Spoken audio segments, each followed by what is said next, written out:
Let's talk about farmer field schools, or FFS. Now, we know they can be a total game changer for agriculture.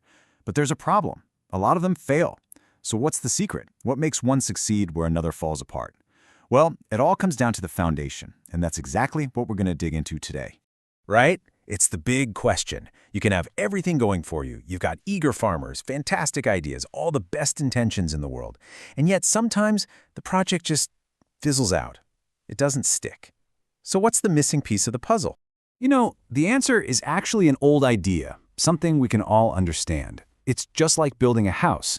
The success, the strength, the longevity of a farmer field school depends completely on how strong its foundation is. If you start weak, it's pretty much guaranteed to crumble later on. To really get what that foundation is, you've got to see the whole picture. An FSS isn't just one thing. It's a cycle with 4 main phases. First, you have the groundworking phase, and that's our big focus today. After that comes group formalization, then the learning phase, which is kind of the main event, and finally the follow-up phase to make sure everything sticks. All of them are important, for sure. But that first one, that groundworking phase, that's what sets the entire stage for success. So let's zoom in on phase 1, the groundworking phase. I really want to drive this home. This isn't just some boring prep work. It is the foundation we've been talking about. If you get this part right, you've basically built the launch pad for a successful program. And look, here's the hard truth.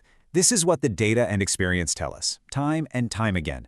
The single biggest reason these programs fail is because this first, critical phase gets rushed. It's so tempting to just jump into the action, right? But skipping the groundwork, well, that's like building your house on sand. It's just not going to work. So how do we build that solid, rock-solid foundation? Well, it starts with surveying the land. And I mean that both literally and figuratively. This is all about the research you do before construction begins, and it's going to inform every single decision you make from here on out. Before you even dream of setting foot in a community, you gotta ask these big picture questions.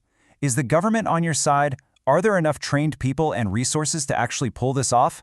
And maybe the most important question of all, is an FFS even the right tool for the problems here? Being honest with yourself about these things can save you from starting a project that was doomed from the get-go. Okay, once you've confirmed that, yep, this could work, it's time to get your boots on the ground.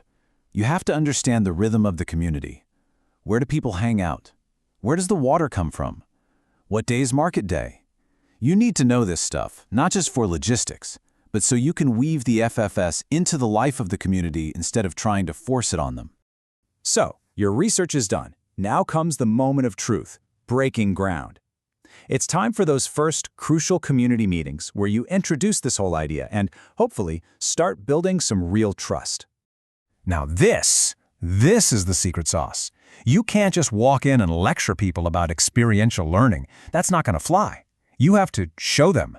That very first meeting needs to feel different. It has to be an experience, a little taste of what the FFS is really all about.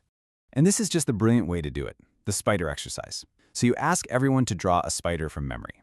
Trust me, the drawings are going to be all over the map. Then you go find a real spider and look at it together.